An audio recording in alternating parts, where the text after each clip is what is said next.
নমস্কার, আমি সাধনা। আজকের বানাবো পটল চিংড়ি। আপনারা এই পটল চিংড়িটা খুব সহজেই বানিয়ে নিতে পারবেন। ঘরোয়া পদ্ধতিতেই আমি বানাবো এই পটল চিংড়ির রেসিপিটা। খুব সহজে আপনারা ঘরেই বানিয়ে নিতে পারবেন। প্রথমেই আলু আর পটলগুলোকে আমি কেটে নিয়েছি। আলুগুলোকেও ডুমো ডুমো করে কেটেছি, পটলগুলোকেও গোল গোল করে কেটে নিয়েছি। এদিকে গ্যাসে কড়া বসিয়ে তেল দিয়ে দিলাম। দিয়ে আমি পটলগুলোকে একটু লাল লাল করে ভেজে নেব।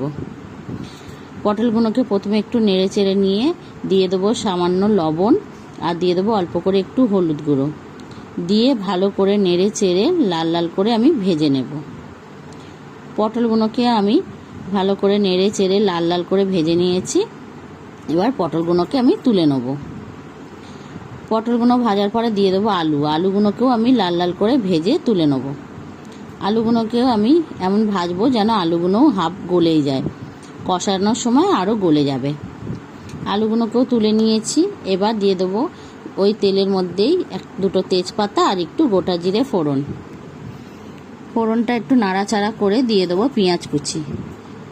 এখানে আমি একটা বড় সাইজের পেঁয়াজ কুচি নিয়েছি। পেঁয়াজটাকে ছোট ছোট করে একটু কেটে নিয়েছি। পেঁয়াজটা হালকা ভেজে নিয়ে দিয়ে দেবো চিংড়ি মাছটাকেও আমি ভেজে নেব।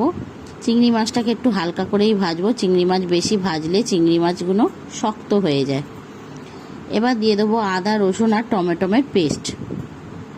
পেস্টটাকে দিয়েও আমি ভালো করে চিংড়ি মাছের সঙ্গে কষিয়ে নেব। নেড়ে চেড়ে কষিয়ে নিয়েছি, জলও উঠে গেছে। দিয়ে দেবো এর মধ্যে কিছু গুঁড়ো মশলা, হলুদ গুঁড়ো, লঙ্কার গুঁড়ো, দিয়ে দেবো জিরের গুঁড়ো, আর দেবো ধনের গুঁড়ো, আর দেবো একটু কাশ্মীরি লঙ্কার গুঁড়ো কালারটা ভালো আসার জন্যে। দেবো স্বাদ মতন লবণ আর দেবো একটু চিনি। দিয়ে ভালো করে নেড়ে চেড়ে এটাকে কষিয়ে নেব। ভালো করে মশলাটা কষিয়ে নেব। যখন মশলা থেকে হালকা তেল ছেড়ে দেবে তখন আরও একটু জল দিয়ে মশলাটাকে আরও ভালো করে আমি কষিয়ে নেব। মশলাটা যত ভালো করে কষানো হবে তত তরকারির টেস্ট বাড়বে। এবার দিয়ে দেবো একটু কাজু আর একটু চালমগজ বাটা। ওটাকে পেস্ট করে নিয়েছি, চালমগজ আর কাজুটাকে, ওটাকেও আমি দিয়ে দিলাম এর মধ্যে। 4-5টা কাজু আর একটুখানি চালমগজ, ওটাকে দিয়েও ভালো করে কষিয়ে নিয়েছি। এদিকে তেলটাও ছেড়ে দিয়েছে।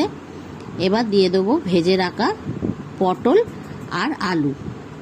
আমি আলু আর পটলটাকেও আমি দিয়ে দিলাম।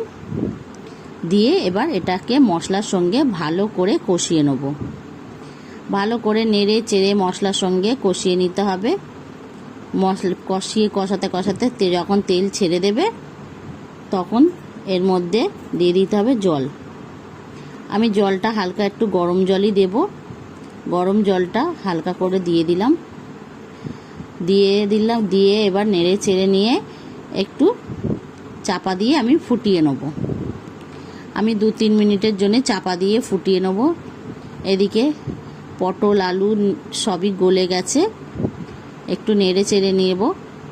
নেড়ে চেড়ে নিয়ে দিয়ে দেবো এর মধ্যে অল্প একটু গরম মশলার গুঁড়ো। আমি এতে একটুখানি গরম মশলার গুঁড়ো দিয়ে দেবো। দিয়ে গরম মশলাটাকে দিয়েও আমি একটু ভালো করে নেড়ে চেড়ে নেব।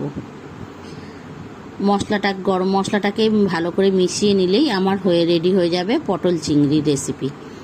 আপনাদের যদি এই রেসিপিটা ভালো লেগে থাকে তাহলে আপনারা লাইক কমেন্ট শেয়ার করে দেবেন আর সাবস্ক্রাইব করে আমার পাশে থাকবেন। আর ফেসবুকে দেখলে পেজটাকে ফলো করে রাখবেন।